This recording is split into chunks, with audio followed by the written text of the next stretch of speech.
Desert Oracle Radio, this is the Eldritch Republic, and I'm Ken Layne. Episode 1, The Year of the Assassins. 50 years ago, America was in a peculiar spot. The political violence of the second half of the 1960s, assassinations, constant riots, the looting and burning of dozens of major American cities, had withered down to a spate of increasingly insane actions by terrorist groups such as the Weather Underground and the Symbionese Liberation Army. And most Americans by the mid-70s were tuned out when it came to the goals of that terror.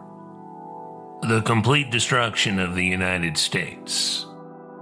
The frequent bombings and murders of highway patrolmen, policemen walking the beat, even random citizens, were intended to trigger that collapse, ideally into a race war that would end with the annihilation of 90% of Americans. Charles Manson's version, Helter Skelter, he called it, differed only in the post-war fallout. He preached that his notorious family of grifters and runaways would emerge from the ashes to rule over the survivors. Sarah Jane Kahn, born in 1930 to Olaf and Ruth Kahn in Charleston, West Virginia, played a strange, brief role in the domestic terror wave of the mid-1970s. When she was graduated from Stonewall Jackson High School in 1947, her parents had long been split up, and over the next 25 years, Sarah Jane Kahn would marry and divorce 4 times, having 5 children with the various fathers in various locales, and living under pseudonyms including Sarah Moore, the name of a high school classmate back in West Virginia. In our Eldritch Republic, the dark and uncanny version of America's history, more real perhaps than the official version, a Sarah Jane Kahn, alias Sarah Jane Moore, is never unknown to law enforcement. In Kahn's case, she'd been arrested 1 day before her moment of infamy for illegal possession of a handgun, a .44 Smith & Wesson, which San Francisco police confiscated, which is why President Gerald Ford survived Sarah Jane Kahn's attempted assassination outside the St. Francis Hotel on Nob Hill, San Francisco, September 25, 1975. She had run out and bought another gun the morning of, so dedicated to her mission she was. And she fired true to the target, too. But the sights on the .38 revolver were different, and her kill shot was off by 6 inches. A disabled Marine veteran named Oliver Sipple was nearby when the would-be assassin took her shot. She was about to fire again when he grabbed her arm, and the second shot ricocheted off the building and injured a taxi driver standing in the bullet's way. He survived. And Sarah Jane Kahn was sentenced to life in prison. Her mugshot tells you everything. The head is flattened, the forehead wide, rat-like eyes behind enormous glasses, a tiny chin and jowls atop a long, lumpy neck, She'd been working in the office of the nonprofit called People in Need that Randolph Hearst formed after the Symbionese Liberation Army kidnapped his daughter, Patty Hearst, because they'd accused him of not doing enough, as was often said, for the people. And then Sarah Jane went to kill the president. Another day in the life of a terrorist, programmed by some unholy combination of media hysteria, sinister individuals, and the ugly spirits always seeking a human host. The real Sarah Moore was working for West Virginia's Department of Employment Security in 1975, and was surprised to learn that the woman who attempted to assassinate President Gerald Ford had stolen her surname. By that time, Sarah Jane Kahn had a variety of aliases, but she'd stuck with Sarah Moore, who vaguely remembered the would-be assassin as distant. Kahn's family had mostly disappeared by then, barely remembered in the small town she was from. In 2009, having been paroled despite once escaping prison and seemingly having no regrets, the elderly Sarah Jane was put on the NBC News Today show to make her case for killing President Ford. "You know, we had a war," she said on television. "The Vietnam War. I became immersed in it. We were saying the country needed to change. The only way it was going to change was a violent revolution. I genuinely thought that this might trigger that new revolution in this country." Sarah Jane Kahn finally died on September 24, 2025, at the age of 95 years, bringing a moment of attention to what had been the lesser-remembered attempted assassination of Gerald R. Ford in that same year of 1975.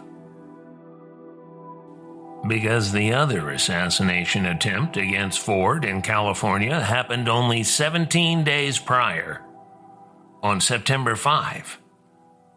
And instead of an unknown pulling the trigger, it was a bona fide member of the Manson family, 26-year-old Lynette Alice Squeaky Fromm, who'd served only a couple of short jail sentences despite her proximity to a number of vicious murders, especially after the Manson family rampage of 1968, leaving her free to kill Gerald Ford, or try. Squeaky Fromm's got flat reddish hair, limply hanging over a long red robe, lifeless eyes, a small, thin-lipped mouth. She goes up to where President Ford is walking through the crowd in the tree-lined public grounds outside the state capitol in Sacramento, and within arm's reach of the president, pointed her Colt 45 and pulled the trigger. She wasn't too familiar with the gun, a heavy 1911 semi-automatic that had been given to her by an old man a few weeks earlier. Harold Borough, a retired government draftsman, who was Squeaky's sugar daddy. When she pulled the trigger and nothing happened but an immediate pile-on by the Secret Service men, Squeaky Fromm cries out, "It wouldn't go off. Can you believe it? It didn't go off." President Ford, unflappable, continued on to his meeting with the new California governor, Jerry Brown. Why did Squeaky Fromm put on a long red robe and try to kill Gerald Ford? During her trial, she said it was, quote, for clean air, healthy water, and respect for creatures and creation.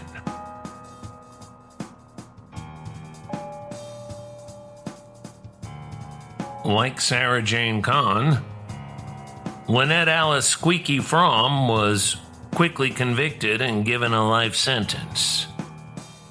Like Sarah Jane Kahn, Squeaky Fromm escaped from prison and was quickly recaptured. Paroled in 2009 after serving 34 years of a life term, she survives till this day. Still loyal to the violent revolution that will destroy everything and everyone. Still in love with Charles Manson.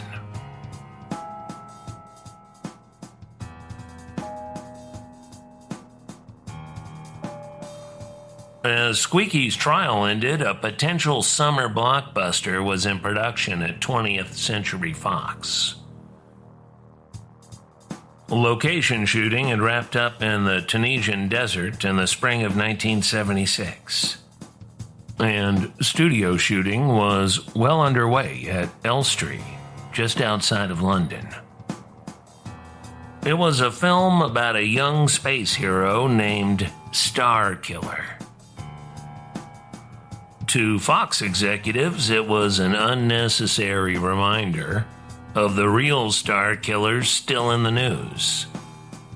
The ones who had killed Hollywood star Sharon Tate and had now nearly assassinated President Ford. The character's name had to go, even though the actor playing the role had already been filmed using that name when he broke into a maximum security prison in space, saying, "I'm Luke Starkiller. I'm here to rescue you." Because that was the name of the movie series, The Adventures of Luke Starkiller. The actor, by the way, hasn't gotten over it a half-century later. He apparently can't understand why the attempted assassination of presidents and the successful slaughter of many in his own industry wasn't a good hook for a feel-good summer movie made to break the gloom of the murderous late 60s and early 70s. The character was renamed Luke Skywalker by George Lucas himself. And the movie series took on the name Star Wars. You might have heard of it.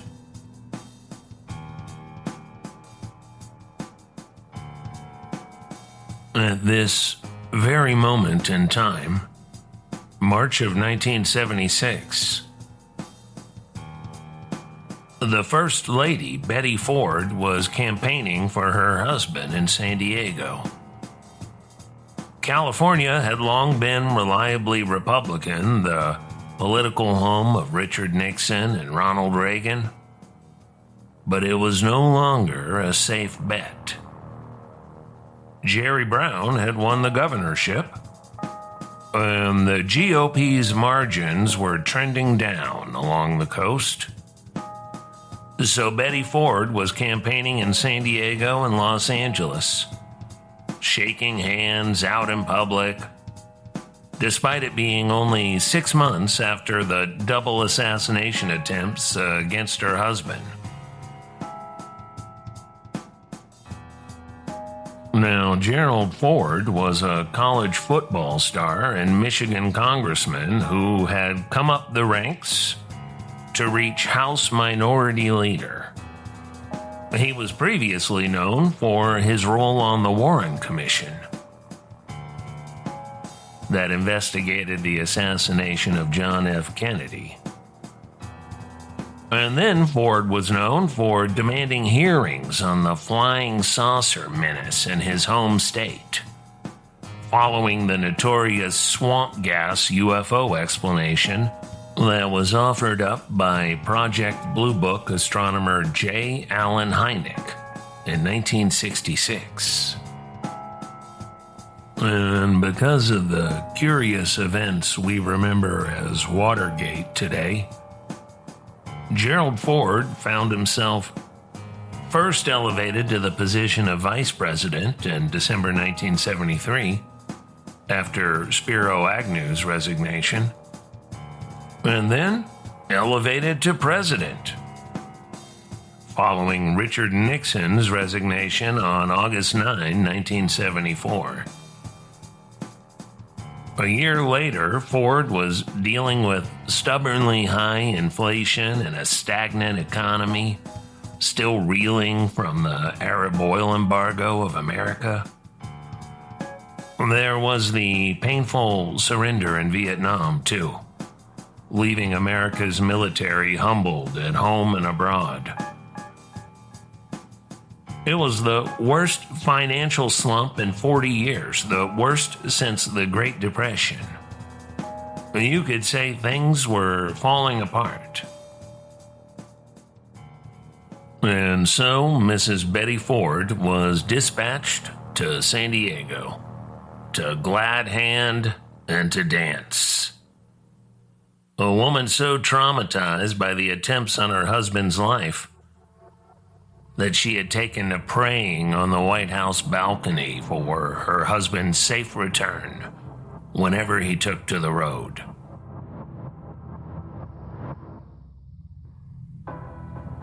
The newspaper coverage in the next morning's edition of the Los Angeles Times includes a photograph of the First Lady dancing with a white-haired man at the Senior Center, amongst other smiling couples on the dance floor. Mrs. Ford gamely put on a sombrero, handed to her by the mariachi musicians brought in for the occasion. A dozen protesters outside held signs against abortion, because Mrs. Ford had mentioned somewhere that she supported the Roe v. Wade decision. Just before the article jumps to page 27, reporter Dorothy Townsend offered this intriguing paragraph. Outside the Senior Citizen Center, police arrested a Lemon Grove youth who was carrying the skinned head of a newly butchered lamb and wearing a sign with the word Dada printed on it. The article continues. Police identified the youth as Boyd Rice, 19, and described Dada as a cult opposed to the eating of meat. They said he told them he wanted to present the severed head to Mrs. Ford. But he did not get a chance, a police spokesman said. Rice was taken into custody, questioned by Secret Service men, and, after Mrs. Ford's departure for Los Angeles, released. A United Press International article published widely on the same day focused more on the strange youth. San Diego, UPI. Secret Service agents questioned and released a 19-year-old man who tried to present a skinned goat's head to Mrs. Betty Ford during a campaign swing on behalf of her husband. Chester Miller, agent in charge of the San Diego office, said Boyd B. Rice was taken into custody when he stepped toward the First Lady with the head as she arrived at a senior citizen center near the end of a 2-hour visit to San Diego. Miller said Rice told the agents he was a follower of Dadaism, a Western European art movement of the early 1920s, and the idea struck Rice to present the head to Mrs. Ford. The UPI dispatch then offers this explainer graph. the Dada art movement flourished from 1916 to 1923 in Europe and emphasized what it called a discovery of reality through the abolition of traditional cultural and aesthetic forms by comic derision, using irrationality and chance.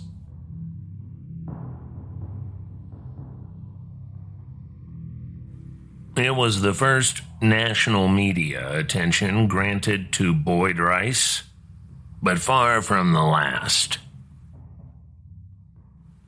He is a striking figure. He was lean and dark-haired with eyes of penetrating intelligence, even at age 19. Clad in the typical stoner sleeveless tee of Southern California suburbia, much unlike the black-clad industrial musician seen in most of his later photos. His own recollection of the event, published a decade later in the underground classic research book called Pranks, doesn't mention the political violence of the mid-1970s, which continued into the 1980s.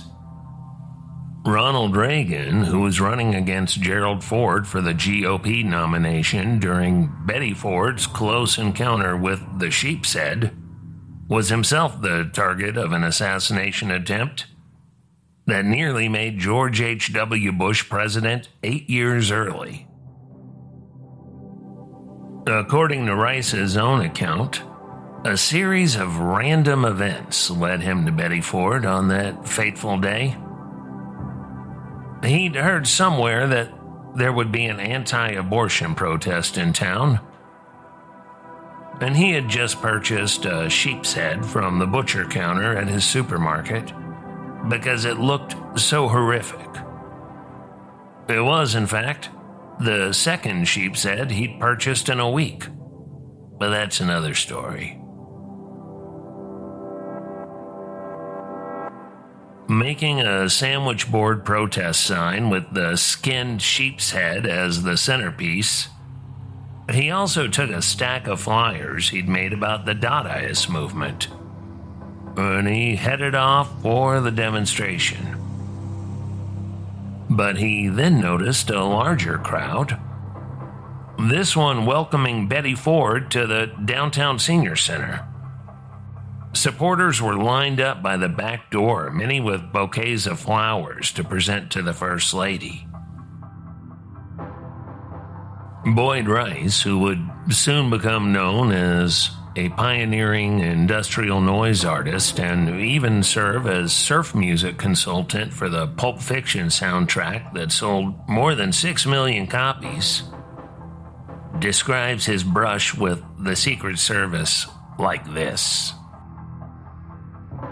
I thought, if only I'd known about this in advance, I could have brought her something really special. Hey, I'll give her this. I went through the crowd holding up the sheep's head, saying, "Excuse me." And as people turned around, it was like the parting of the Red Sea. I walked straight up to the front. Mrs. Ford was getting pretty close, about 6 feet away, when a Secret Service man suddenly appeared, asking, "What is that?" After Rice was handcuffed, the cops searched his car and his clothes, finding nothing dangerous but plenty of weird flyers. And then some yokel from the crowd runs up yelling, he had a knife. There was no knife. Just somebody trying to get in on the action.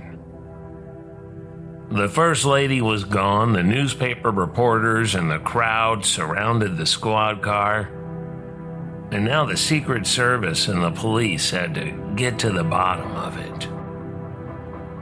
Which would prove impossible, as Boyd Rice was comprised of a dozen warning signals that added up to nothing in particular. For instance, why was he wearing a hospital orderly shirt? Had he escaped from a mental institution? Sitting alone in the police station interrogation room, Boyd Rice realized he'd never get out of there unless he offered up an acceptable reason for his prank. What he came up with matched the horror of the sheep's head, which all the cops and Secret Service men had touched with great revulsion. I quote again from the book Pranks. Everybody who does this sort of thing has some pitiful little rational reason. I'll tell them I did this because I'm a vegetarian activist. So I told them, and that seemed rational. There wasn't any reason I'd done it. I just did it because it would be fun. Another thing before we go. Oliver Sipple, the Marine Corps veteran who saved President Ford's life outside the St. Francis Hotel, would have his own life destroyed 2 days later, when his friend Harvey Milk pushed the San Francisco Chronicle columnist Herb Caen to reveal that Sipple was a homosexual, because Harvey Milk wanted a gay hero to claim for his political movement, and Herb Caen eagerly went along with the plan. Sipple was in the closet. His family shunned him once he became known in the national media as the, quote, gay Marine. He died alone 14 years later at the age of 47, a bottle of whiskey at his side. An acquaintance found the body 10 days later. As for Sarah Jane Kahn, who changed her last name to match her longtime pseudonym, Sarah Moore, you'll remember she was born and raised in the small town capital of West Virginia, Charleston. When she was 12 and 13 years old, a boy named Charlie Manson lived there too, with his mother, who'd just gotten out of prison for her part in a violent robbery. Charlie and Sarah lived in the same small neighborhood, Sarah in a log house just up Woodward Drive from Van Watson's never-closed market, and Charlie just across the street from that same store. The grocer remembered them both. Squeaky Fromm wound up in West Virginia too, at the federal prison in Alderson. As for Manson, he considered West Virginia his home and in 1983 requested transfer to the grim old prison in Moundsville, the prison where his own mother had served hard time. The request was denied. Manson remained behind bars in California, where Boyd Rice paid him a few visits in 1986. Soundscapes by RedBlueBlackSilver. Good night.